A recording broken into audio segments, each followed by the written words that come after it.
ದೇವರನ್ನು ಒಲಿಸಿಕೊಳ್ಳಬೇಕು ಅಂತಂದರೆ ಆದಿ ಮಾರ್ಗ ಇರೋದು ಧರ್ಮದ ಪರಿಪಾಲನೆ. ದೇವರು ಒಲಿತಕ್ಕಂಥದ್ದು ಕಲಿಯುಗದಲ್ಲಿ ಎರಡಕ್ಕೆ, ಒಂದು ಭಕ್ತಿ, ಎರಡನೇದು ನಾಮಸ್ಮರಣೆ. ಸುಮಾರು ದೇವರುಗಳಿರ್ತಾರೆ, ಎಲ್ಲ ದೇವರನ್ನು ಎಲ್ಲರೂ ಪೂಜಿಸಲಿಕ್ಕಾಗಲಿ, ಇಷ್ಟ ದೇವರು ಅಂತ ಒಬ್ಬರು ಇರಬೇಕು. ಏಕಂ ಸದ್ವಿಪ್ರಾಹ ಬಹುಧಾ ವದಂತಿ ಅಂತ ಶಾಸ್ತ್ರ ಹೇಳ್ತಾರೆ. ಒಂದನ್ನೇ ತಿಳಿದಿರ್ತಕ್ಕಂಥವರು ಬೇರೆ ಬೇರೆಯಾಗಿ ಬೇರೆ ಬೇರೆ ರೀತಿಯಲ್ಲಿ ಹೇಳ್ತಾರೆ ಕಣಯ್ಯ ಅಂತ. ಗೇರು ಬೀಜವನ್ನು ತಿನ್ಸಿದ್ರೆ ಎತ್ತು ನಿಮಗೆ ತಿವಿತಾ ಇರ್ತಕ್ಕಂತಹ ಒದಿತಕ್ಕಂಥ ಹಸುವು ಕೂಡ ನಿಮ್ಗೆ ಒದಿಯೋಲ್ಲ, ತಿವಿಯೋ ಎತ್ತು ಕೂಡ ತಿವಿಯೋದಿಲ್ಲ. ಬೆಲ್ಲವನ್ನು ತೆಗೆದುಕೊಂಡು ಸ್ವಲ್ಪ ಸುಟ್ಟು ತಿನ್ನಿಸ್ಬಿಟ್ರೆ ನಾಯಿ ನೀವು ಹೇಳ್ದಂಗೆ ಕೇಳ್ಕೊಂಡಿರುತ್ತೆ. ಪರಮೇಶ್ವರನಿಗೆ ಏನು ಹೇಳ್ತಾರೆ, ಅದು ಅಭಿಷೇಕ ಪ್ರಿಯೋ ಶಿವ. ನೀವು ಅಭಿಷೇಕವನ್ನು ಮಾಡಬೇಕು, ಒಂದೇ ಸಮಯ ನೀರು ಸುರಿಬೇಕು ಅವನ ಮೇಲೆ. 1 ಕೋಟಿ ಮನ್ಮಥರನ್ನ ಹಿಂಡಿ ಒಟ್ಟಿಗೆ ಎರಕ ಹೊಯ್ದರೆ ಎಷ್ಟು ಅದ್ಭುತವಾದ ರೂಪರಾವಳಿಯನ್ನು ಹೊಂದಿರ್ತಾನೋ ಅದು ಒಬ್ಬ ಮಹಾವಿಷ್ಣು. ಆರೋಗ್ಯಂ ಭಾಸ್ಕರಾದಿಚ್ಛೆ. ಆರ್ಥರೈಟಿಸ್ ಇದೆ, ಏನು ಮಾಡೋಣ? ಏನು ಬೇಡ, ನಿಂತ್ಕೊಂಡು ಕೈ ಮುಗಿ ಈ ಶ್ಲೋಕವನ್ನು ಹೇಳಿಕೊಂಡು ಸೂರ್ಯೋದಯಕ್ಕೆ ಮಾಡಬೇಕು. ಯಾರಿಗೆ ಹಣ ಬೇಕು ಅಂತಿದ್ರೆ ಅಮ್ಮನವರ ಆರಾಧನೆಯನ್ನು ಮಾಡಬೇಕು. ಮೋಕ್ಷ ಬೇಕು ಅಂತಂದರೆ ಏನು ಮಾಡಬೇಕು? ಮಹಾವಿಷ್ಣುವಿನ ಆರಾಧನೆಯನ್ನು ಮಾಡಬೇಕು. ವಿಘ್ನ ಯಾರು ಅಂದರೆ ನಮ್ಮ ಮನಸ್ಸೇ ದೊಡ್ಡ ಕಪಿ, ಅದು ಅದೇ ವಿಘ್ನ ಅಂತಾರೋ. ಗಣಪತಿ ಒಲಿಸಿಕೊಳ್ಳಲಿಕ್ಕೆ ಬಹುಶಃ ಯಾರು ಇವತ್ತವರೆಗೂ ಯಾವುದೇ ಮಾಧ್ಯಮದಲ್ಲಿ ಹೇಳಿಲ್ಲ, ಅದನ್ನು ಇವತ್ತು ಹೇಳ್ತೀನಿ ನಾನು. ಈ ಚಕ್ರದ ಮೇಲೆ ಆ ದೇವರನ್ನು ಇಟ್ಟು ನೀವು ಪೂಜಿಸಿದರೆ ಆ ದೇವರು ಅತ್ಯಂತ ಶೀಘ್ರದಲ್ಲಿ ನಿಮಗೆ ಒಲಿದು ಬರ್ತಾನೆ ಅಂತಕ್ಕಂಥದ್ದು ಬಹಳ ಸುಸ್ಪಷ್ಟವಾಗಿ ಶಾಸ್ತ್ರದಲ್ಲಿ ಲಿಖಿತವಾಗಿದೆ.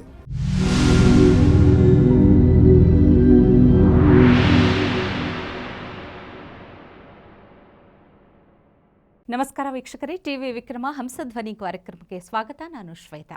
ಯೋಗ ಸೂತ್ರ ಮತ್ತು ಆಧ್ಯಾತ್ಮಿಕತೆಯ ಅರ್ಥಪೂರ್ಣ ವಿಚಾರಗಳನ್ನು ತಿಳಿಸುವಂತಹ ವೇದಿಕೆಯೇ ಹಂಸಧ್ವನಿ ಕಾರ್ಯಕ್ರಮ.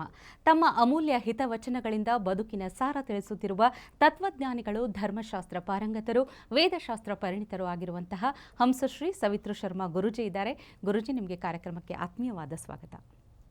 ಅಖಂಡಮಂಡಲಾಕಾರಂ ವ್ಯಾಪ್ತಂ ಯೇನ ಚರಾಚರಂ ತತ್ಪದಂ ದರ್ಶಿತಂ ಯೇನ ತಸ್ಮೈ ಶ್ರೀ ಗುರವೇ ನಮಃ.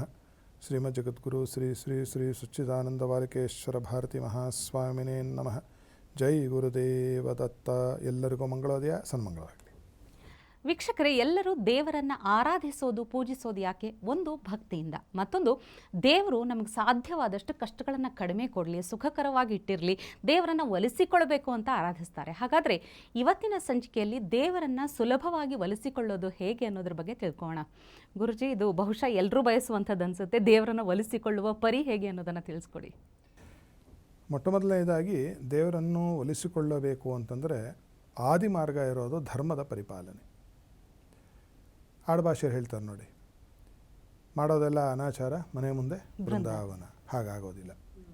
ಮಾಡಿದ ಪಾಪವನ್ನು ತೊಳೆದುಕೊಳ್ಳೋದಕ್ಕೆ ದೇವ್ರ ಪೂಜೆ ಮಾಡ್ತೀನಿ, ದೇವ್ರನ್ನ ಒಲಿಸ್ಕೋತೀನಿ ಅಂದರೂ ಕೂಡ ಆಗಲಿಕ್ಕಿಲ್ಲ. ದೇವರು ಯಾವಾಗಲೂ ಧರ್ಮ ಪಕ್ಷಪಾತಿ.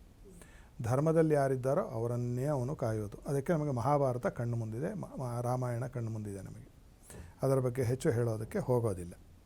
ಹಾಗಂತ ಹೇಳಿ ದೇವರು ಒಲಿತಕ್ಕಂಥದ್ದು ಕಲಿಯುಗದಲ್ಲಿ ಎರಡಕ್ಕೆ, ಒಂದು ಭಕ್ತಿ, ಎರಡನೇದು ನಾಮಸ್ಮರಣೆ.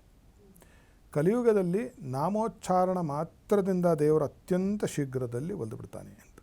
ಕೃತಯುಗಾದಿಗಳಲ್ಲಿ ಯಜ್ಞಯಾಗಾದಿಗಳು ಮಾಡಬೇಕಿತ್ತಂತೆ. ಹಾಗೆ ತ್ರೇತಾಯುಗಾದಿಗಳಲ್ಲಿ ಏನು ಮಾಡಬೇಕಿತ್ತು? ಹೆಚ್ಚಿನ ಯೋಗಾನಿಷ್ಠ ಗರಿಷ್ಠನಾಗಿ ಕೂತು ಒಂದು ಸಾಧನೆ ಮಾಡಬೇಕಿತ್ತು.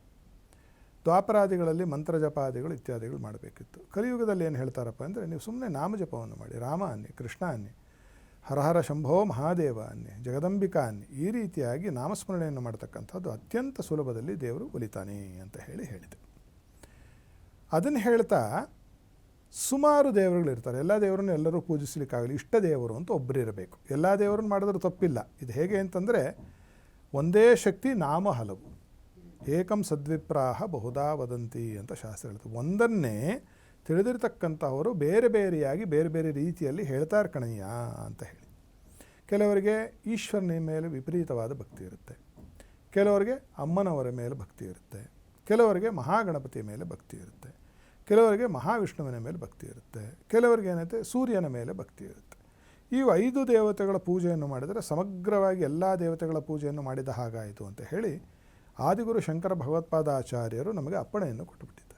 ಇದಕ್ಕೆ ಪಂಚಾಯತನ ಪೂಜೆ ಅಂತ ಹೆಸರು.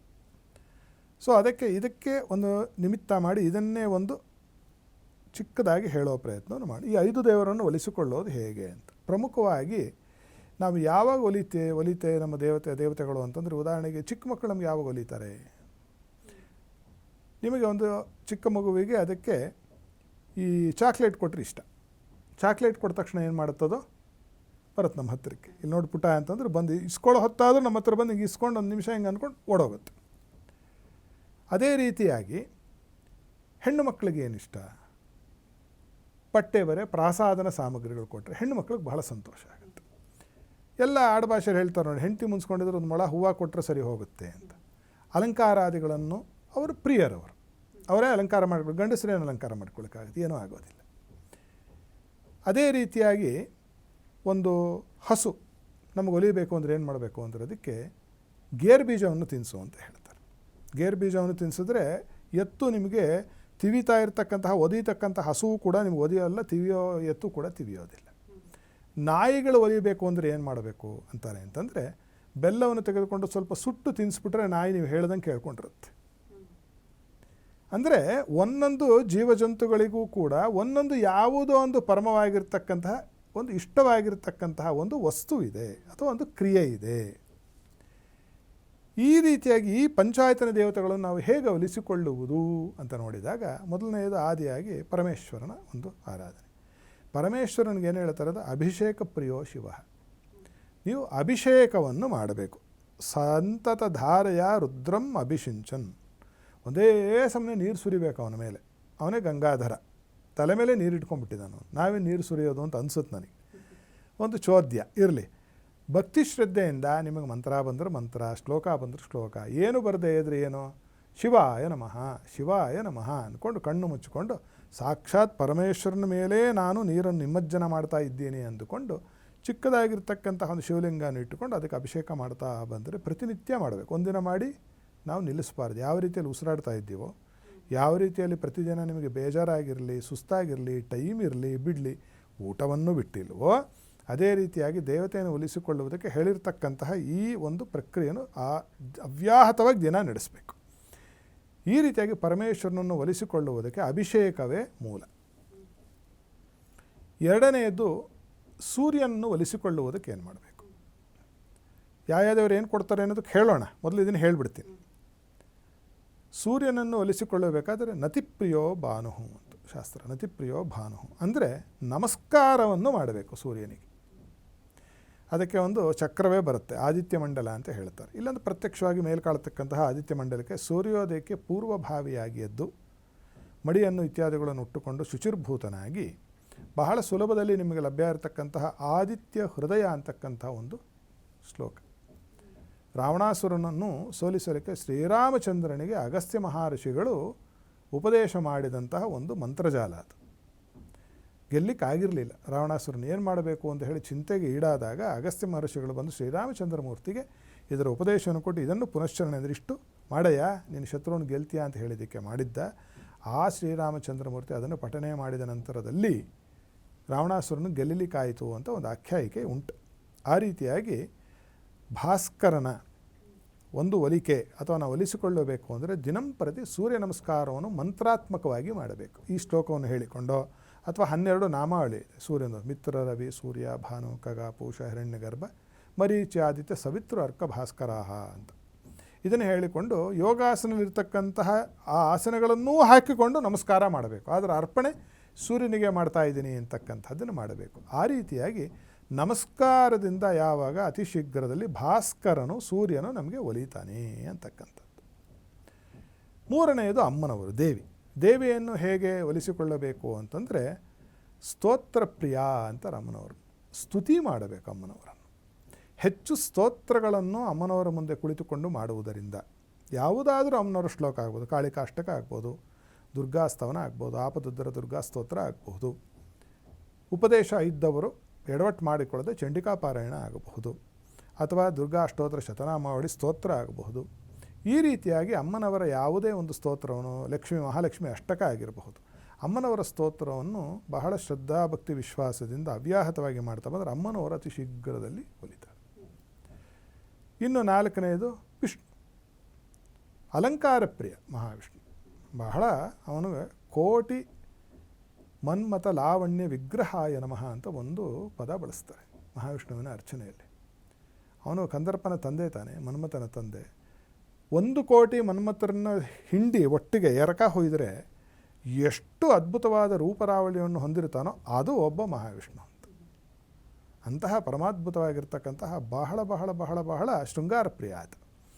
ಅಲಂಕಾರ ಮಾಡಬೇಕು ಮಹಾವಿಷ್ಣುವಿಗೆ. ಒಳ್ಳೆ ಪೀತಾಂಬರವನ್ನು ಉಡಿಸ್ತಕ್ಕಂಥದ್ದು, ಸುಗಂಧಭರಿತವಾಗಿರ್ತಕ್ಕಂತಹ ಕಸ್ತೂರಿ ಜವಾದಿಗಳ ಒಂದು ಲೇಪನವನ್ನು ಮಾಡ್ತಕ್ಕಂಥದ್ದು, ಕಸ್ತೂರಿ ತಿಲಕವನ್ನು ಇಡ್ತಕ್ಕಂಥದ್ದು.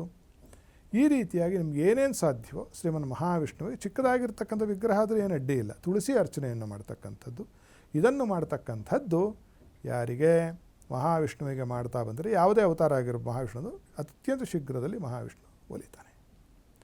ಇನ್ನು ಗಣಪತಿ ಎಲ್ಲರಿಗೂ ಬೇಕಾಗಿರ್ತಕ್ಕಂತಹ ದೇವರು. ಗಣಪತಿ ಒಲಿಸಿಕೊಳ್ಳಲಿಕ್ಕೆ ಬಹುಶಃ ಯಾರು ಇವತ್ತವರೆಗೂ ಯಾವುದೇ ಮಾಧ್ಯಮದಲ್ಲಿ ಹೇಳಿಲ್ಲ. ಅದನ್ನು ಇವತ್ತು ಹೇಳ್ತೀನಿ ನಾನು. ಯಾರೂ ಹೇಳಿಲ್ಲ ಇವತ್ತವರೆಗೂ. ಗಣಪತಿ ತರ್ಪಣ ಪ್ರಿಯ. ತರ್ಪಣ ಅಂದರೆ ಸತ್ತಿರೋರು ಕೊಡೋ ತರ್ಪಣ ಅಲ್ಲ, ಅದಕ್ಕೊಂದು ವಿಧಿ ಇದೆ.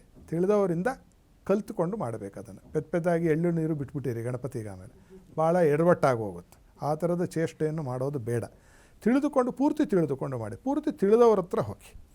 ಆ ರೀತಿಯಾಗಿ ಮಹಾಗಣಪತಿಯ ಒಂದು ತರ್ಪಣವನ್ನು ಆಚರಣೆ ಮಾಡುವುದರಿಂದ ಅತ್ಯಂತ ಶೀಘ್ರದಲ್ಲಿ ಗಣಪತಿ ಒಲಿತಾನೆ. ಈಗ ಯಾವ್ಯಾವ ದೇವರನ್ನ ಏನಕ್ಕೆ ಪೂಜೆ ಮಾಡೋಣ ಅಂತ ಹೇಳಿ ಒಂದು ಬರುತ್ತೆ ಅಲ್ವೇ? ಅದರಲ್ಲಿ ಏನು ಹೇಳ್ತಾರೆ ಅಂದರೆ ಆರೋಗ್ಯಂ ಭಾಸ್ಕರಾದಿಚ್ಛೇತ್. ಆರೋಗ್ಯ ಬೇಕಾಗಿರ್ತಕ್ಕಂಥವರು ಸೂರ್ಯನ ಪೂಜೆಯನ್ನು, ಸೂರ್ಯ ನಮಸ್ಕಾರವನ್ನು ಮಾಡಿ. ಅಯ್ಯೋ ಆರ್ಥರೈಟಿಸ್ ಇದೆ ಏನು ಮಾಡೋಣ? ಏನು ಬೇಡ, ನಿಂತ್ಕೊಂಡು ಕೈ ಮುಗಿರಿ. ಈ ಶ್ಲೋಕವನ್ನು ಹೇಳಿಕೊಂಡು ಸೂರ್ಯೋದಯಕ್ಕೆ ಮಾಡಬೇಕು. ಸೂರ್ಯ ನಮಸ್ಕಾರಗಳು ನಮ್ಮ ಮನೆಯಲ್ಲಿ ನಾವೆಲ್ಲ ಮಾಡ್ತಾ ಇರ್ತಕ್ಕಂಥದ್ದು, ಇಲ್ಲಿವರೆಗೂ ನಾವು ಮಾಡಿ ಬಂದಿರತಕ್ಕಂಥದ್ದು. ಸೂರ್ಯೋದಯದ ಒಳಗಡೆ ನಾವು ಸೂರ್ಯ ನಮಸ್ಕಾರವನ್ನು ಮುಗಿಸ್ಬಿಡ್ತೀವಿ, ತೀರ್ಥವನ್ನು ತೆಗೆದುಕೊಂಡ್ಬಿಟ್ಟಿರ್ತೀವಿ. ಅದಕ್ಕೊಂದು ವಿಧಿ ಇದೆ. ತೃಚಕಲ್ಪ ಮತ್ತು ಅರುಣ ಮತ್ತು ಮಹಾಸೌರ ಅಂತ ಪುರೋಹಿತರ ಕೈಲೂ ಮಾಡಿಸಿಸ್ಬಹುದು. ಇದನ್ನು ಒಂದು ದಿನ ಮಾಡಿ ನಿಲ್ಲಿಸೋದಲ್ಲ. ಒಂದು ಮಂಡಲ ಕಾಲ ಶಕ್ತಿ ಇರೋರು ಒಂದು ಮಂಡಲ 48 ದಿವಸ ಒಂದೇ ಸತಿ ಮಾಡಿಸೋದು, ಅಥವಾ ಪ್ರತಿ ಭಾನುವಾರ ಮಾಡ್ತಾ ಹೋಗ್ತಕ್ಕಂಥದ್ದು, ಅಥವಾ ಸ್ವಜನ್ಮ ತ್ರಿತಯ ಅಂತ ಹೇಳ್ತಾರೆ. ನಿಮ್ಮ ಪುರೋಹಿತರನ್ನು ಕೇಳಿದ್ರೆ ಗೊತ್ತಿದ್ದರೆ ಹೇಳ್ತಾರೆ. ತಿಂಗಳಿಗೆ 3 ದಿನ, 1 ವರ್ಷ ಕಾಲ ಮಾಡಿದ್ರು ಕೂಡ ಆರೋಗ್ಯದಲ್ಲಿ ಗಮನಾರ್ಹವಾದ ಬದಲಾವಣೆಯನ್ನು ನಾವು ನೋಡಿದ್ದೇವೆ. ಮೃತ್ಯುವಿನ ದವಡೆಯಿಂದ ಕೂಡ ಜನ ಹೊರಗೆ ಬಂದಿದ್ದಾರೆ. ಆದ್ದರಿಂದ ಆರೋಗ್ಯ ಬೇಕಾಗಿರತಕ್ಕಂಥವರು ಸೂರ್ಯನ ಆರಾಧನೆಯನ್ನು ಮಾಡಬೇಕು. ಶ್ರಿಯಂ ಇಚ್ಛೇತ್ ಹುತಾಶನಾತ್. ದುಡ್ಡು ಬೇಕು ಅಂತಂದರೆ ಹುತಾಶನ. ಹುತಾಶನ ಅಂದರೆ ಬೆಂಕಿ, ಅಗ್ನಿ. ಅಗ್ನಿಯ ಸ್ವರೂಪ ಯಾರು ಅಂದರೆ ಅಮ್ಮನವರು. ಜಾತವೇದೋ ಮಾವಹ ಅಂತ ಬಂತು ಎಲ್ಲಿ? ಶ್ರೀ ಸೂಕ್ತದಲ್ಲಿ. ಲಲಿತಾ ಸಹಸ್ರನಾಮದಲ್ಲೂ ಬರುತ್ತೆ. ಚಿದಗ್ನಿಕುಂಡ ಸಂಭೂತ ದೇವಕಾರ್ಯ ಸಮುದ್ಯತ. ಚಿತ್ ಅಗ್ನಿಕುಂಡದಿಂದ ಹುಟ್ಟಿದವಳು ಅಮ್ಮನವರು. ಆದ್ದರಿಂದ ಆಕೆ ಅಗ್ನಿಗೆ ಸಮಾನ. ಯಾರಿಗೆ ಹಣ ಬೇಕು ಅಂತಿದ್ರೆ ಅಮ್ಮನವರ ಆರಾಧನೆಯನ್ನು ಮಾಡಬೇಕು. ಚೆನ್ನಾಗಿ ವಿಶ್ವಾಸ ಶ್ರದ್ಧೆಯಿಂದ ಮಾಡಬೇಕು. ಹಾಗೆ ಹೇಳ್ತಾ ಆರೋಗ್ಯಂ ಭಾಸ್ಕರಾದಿಚ್ಛೇತ್ ಶ್ರೇಯಮಿಚ್ಛೇತ್ ಹುತಾಶನಾತ್. ಜ್ಞಾನಂ ಮಹೇಶ್ವರಾದಿಚ್ಛೇತ್. ಪರಮೇಶ್ವರನ ಪೂಜೆಯನ್ನು, ಜ್ಞಾನ ಬೇಕು, ವೈರಾಗ್ಯ ಬೇಕು, ವಿದ್ಯೆ ಬೇಕು ಅಂತಕ್ಕಂಥವರು ಈಶ್ವರನ ಆರಾಧನೆಯನ್ನು ಮಾಡಬೇಕು. ಅದರಲ್ಲೂ ದಕ್ಷಿಣಾಮೂರ್ತಿಯ ರೂಪವನ್ನು ಆರಾಧಿಸಿದರೆ ವಿದ್ಯೆ ಜ್ಞಾನಗಳು ಅವರಿಗೆ 3 ಮಡಿ 100 ಮಡಿ ಹೆಚ್ಚುತ್ತಾ ಹೆಚ್ಚುತ್ತಾ ಹೆಚ್ಚುತ್ತಾ ಹೋಗುತ್ತೆ. ಮೋಕ್ಷಮಿಚ್ಛೇತ್ ಜನಾರ್ದನ. ಮೋಕ್ಷ ಬೇಕು ಅಂತಂದರೆ ಏನು ಮಾಡಬೇಕು? ಮಹಾವಿಷ್ಣುವಿನ ಆರಾಧನೆಯನ್ನು ಮಾಡಬೇಕು. ಪರಂಧಾಮನ ಒಂದು ಪೂಜೆಯನ್ನು ಪುರಸ್ಕಾರವನ್ನು ಮಾಡ್ತಾ ಬರಬೇಕು. ಇಷ್ಟೇ ಹೇಳ್ಬಿಟ್ರಲ್ಲ, ಗಣಪತಿ ಬಿಟ್ರಲ್ಲ ಅಂತಂದರೆ, ಗಣಪತಿನೇನು ಎಲ್ಲದಕ್ಕೇನು ಮೊದಲು ಮಾಡು ಅಂತ ಹೇಳ್ತು. ಸರ್ವ ವಿಘ್ನಹರಹ. ನೀವು ಇದು 4 ಬೇಕು ಅಂತಂದರೆ ಇದಕ್ಕೆ ನಮಗೆ ಎಲ್ಲದಕ್ಕೂ ವಿಘ್ನಗಳು ನಾವೇ. ವಿಘ್ನ ಯಾರು ಅಂದರೆ ನಮ್ಮ ಮನಸ್ಸೇ ದೊಡ್ಡ ಕಪಿ. ಅದು ಅದೇ ವಿಘ್ನ ಅಂತ ಇರೋದು. 3 ದಿನ ಮಾಡಿದ್ಮೇಲೆ ಇದೊಂದು ದಿನ ರೆಸ್ಟ್ ತೊಗೊಂಬೋಣ, ನಾಳೆಯಿಂದ ಮಾಡೋಣ ಅಂತ ವಿಘ್ನ ಬಂತು. ಅದು ಹೋಗಬೇಕು ಅಂತಂದರೆ ಮೊಟ್ಟ ಮೊದಲನೇದಾಗಿ ಮಹಾಗಣಪತಿಯನ್ನು ನಾವು ಪ್ರಸನ್ನ ಮಾಡಬೇಕು, ಆತನನ್ನು ಒಲಿಸಿಕೊಳ್ಳಬೇಕು. ಆದ್ದರಿಂದ ವಿಘ್ನದ ಒಂದು ಪರಂಪರೆ ಪೂರ್ತಿ ಅದು ಬುಡಮೇಲಾಗಿ ಹೋಗಬೇಕು ಅಂದರೆ ಮಹಾಗಣಪತಿಯನ್ನು ನಾವು ಚೆನ್ನಾಗಿ ಆರಾಧನೆ ಮಾಡೋ ಆತನನ್ನು ಸಿದ್ಧಿಸಿಕೊಂಡರೆ, ಆತ ನಮಗೆ ವರದನಾದರೆ ನೋಡಿ, ಆ ನಂತರದಲ್ಲಿ ದುಡ್ಡು ಮಾಡ್ಕೋಬೋದು, ಆರೋಗ್ಯನೂ ಸಂಪಾದನೆ ಮಾಡ್ಬೋದು, ಜ್ಞಾನನೂ ಸಂಪಾದನೆ ಮಾಡ್ಬೋದು, ಕಡೆಯಲ್ಲಿ ಮೋಕ್ಷ ಪದವಿಯನ್ನು ಕೂಡ ಪಡೆಯಬಹುದು ಅಂತಕ್ಕಂಥದ್ದು ಆಗುತ್ತೆ. ಇಷ್ಟೆಲ್ಲ ಹೇಳ್ತಾ ಇದಕ್ಕೊಂದು ವಿಶಿಷ್ಟವಾಗಿರ್ತಕ್ಕಂಥ ಒಂದು ಪ್ರಯೋಗ ಹೇಳಿದೆ ಶಾಸ್ತ್ರಾಂತರದಲ್ಲಿ. ಅಯ್ಯೋ ಮಾಡ್ತಾ ಇದ್ದೀವಲ್ಲ ಆದರೂ ಆಗ್ತಾ ಇಲ್ಲ ಅಂತ ಈಗಾಗಲೇ ನೋಡ್ತಾ ಇರ್ತಕ್ಕಂಥವ್ರು ಸುಮಾರು ಜನ ಮೂಗು ಮುರಿದಿರ್ತಾರೆ. ಇದರಲ್ಲಿ 2 ಕಾರಣ. ಒಂದು, ನೀವು ಮಾಡ್ತಾ ಇರ್ತಕ್ಕಂಥಲ್ಲಿ ಶ್ರದ್ಧೆ ಕಡಿಮೆ, ಅಥವಾ ನೀವು ಮಾಡ್ತಾ ಇರ್ತಕ್ಕಂತಹ ಪದ್ಧತಿ ತಪ್ಪು ಮಾಡ್ತಾ ಇದ್ದೀವೆಲ್ಲೋ ನಾವು. ಇದನ್ನು ಓವರ್ ರೈಡ್ ಮಾಡೋದಕ್ಕೆ, ಇದನ್ನು ಸರ್ ಮಾಡೋದಕ್ಕೆ ಏನು ಅಂತಂದರೆ, ಇದಕ್ಕೆ ಒಂದು ಚಕ್ರವನ್ನು ಹೇಳಿದೆ. ಪದೇ ಪದೇ ಇದು ಯಾಕೆ ಹೇಳ್ತಿದ್ದೀನಿ, ನೀವು ಬನ್ನಿ, ನಿಮಗೆ ಡೌಟ್ ಇದ್ದರೆ. ನಾವು ಅದನ್ನೇನು ಪ್ರಮೋಟ್ ಮಾಡ್ಕೊಳ್ಳೋಕೆ ಹೇಳ್ತಾ ಇರ್ತಕ್ಕಂಥದ್ದಲ್ಲ. ನೀವು ಬಂದರೆ ನಾವು ಅದಕ್ಕೆ ರೆಫರೆನ್ಸ್ ತೋರಿಸ್ತೀವಿ, ಶಾಸ್ತ್ರದಲ್ಲಿ ಎಲ್ಲಿ ಹೇಳಿದೆ ಅಂತ.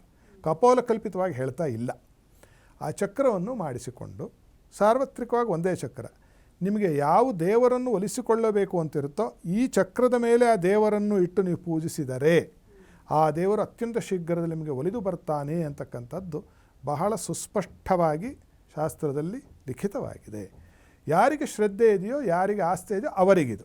ಬೇಡ ಅಂತಕ್ಕಂಥವ್ರದ್ದು ಅವರೇನು ಮಾಡೋ ಅವಶ್ಯಕತೆ ಬೀಳೋದಿಲ್ಲ ಅಲ್ವೇ. ಆದ್ದರಿಂದ ದೇವರನ್ನು ನಾವು ನಿಜವಾಗಿ ಒಲಿಸಿಕೊಳ್ಳಬೇಕು ಅಂತ ಉತ್ಕಂಠಿತರಾಗಿ ಯಾರಿದ್ದಾರೋ ಅವರು ಈ ರೀತಿಯಾಗಿ ಚಕ್ರವನ್ನು ಮಾಡಿಸಿಕೊಂಡು ಅದರ ಮೇಲೆ ಈ ಥರದ ದೇವತೆಗಳನ್ನು ಇಟ್ಟುಕೊಂಡು, ಬೇರೆ ಮಾರಮ್ಮನ್ನು ಇಟ್ಕೊಂಡು ಪೂಜೆ ಮಾಡೋದು. ಆಕೆನೂ ಒಲಿತಾಳೆ. ಕಾಳಿಕಾಂಬೆಯನ್ನು ಇಟ್ಟುಕೊಂಡು ಮಾಡೋದು. ಕಾಳಿಕಾಂಬೆ ಬಹಳ ವಾಗ್ವೈಖರಿಯನ್ನು ಕೊಡ್ತಾಳೆ. ಚೆನ್ನಾಗಿ ನೀವು ವಾಗ್ಮಿ ಆಗಬೇಕು, ಒಳ್ಳೆ ಒರೇಟ್ರಾಗಬೇಕು ಅಂದರೆ ಕಾಳಿಯ ಉಪಾಸನೆಯನ್ನು ಮಾಡಿ ಅಂತ ಹೇಳುತ್ತೆ ಶಾಸ್ತ್ರ. ಆ ಥರದ ಒಂದು ಕಾಳಿಯನ್ನು ಕೂಡ ನೀವು ಈ ಚಕ್ರದ ಮೇಲಿಟ್ಟುಕೊಂಡು ಪೂಜೆ ಮಾಡಿದ ಪಕ್ಷದಲ್ಲಿ ಖಂಡಿತವಾಗಿಯೂ ಆ ದೇವತೆಯು ಕೂಡ ಒಲಿತಾಳೆ ಅಂತಕ್ಕಂಥದ್ದು ಮಹಾಜನರಿಗೆ ತಿಳಿಸಬಹುದು. ಖಂಡಿತ ಗುರುಜಿ, ಇವತ್ತಿನ ಸಂಚಿಕೆಯಲ್ಲಿ ಬಹಳಷ್ಟು ಭಕ್ತರ ಪ್ರಶ್ನೆಗಳಿಗೆ ಉತ್ತರ ಕೊಟ್ಟಿದ್ದೀರಿ. ಧನ್ಯವಾದಗಳು. ಸಮಸ್ತ ಸನ್ಮಂಗಳ. ನೋಡಿದ್ರಲ್ಲ ವೀಕ್ಷಕರೇ, ಜೀವನದಲ್ಲಿ ನೀವೇನಾಗಬೇಕು, ನಿಮಗೇನು ಬೇಕು, ಯಾವ ದೇವರನ್ನು ಒಲಿಸಿಕೊಳ್ಳುವ ವಿಧಾನ ಹೇಗೆ ಅಂತ ತಿಳ್ಕೋಬೇಕು ಅಂದರೆ ನಮ್ಮ ಸ್ಕ್ರೀನ್ ಮೇಲೆ ಇರುವಂಥ ನಂಬರನ್ನು ಕಾಂಟ್ಯಾಕ್ಟ್ ಮಾಡಿ ಗುರುಜಿಗಳನ್ನು ನೇರವಾಗಿ ಸಂಪರ್ಕಿಸಿ ನಿಮ್ಮ ಪ್ರಶ್ನೆಗಳಿಗೆ ಉತ್ತರವನ್ನು ಕಂಡುಕೊಳ್ಬಹುದು. ಮುಂದಿನ ಸಂಚಿಕೆಯಲ್ಲಿ ಮತ್ತೊಂದು ಹೊಸ ವಿಷಯದೊಂದಿಗೆ ಭೇಟಿಯಾಗೋಣ. ನಮಸ್ಕಾರ.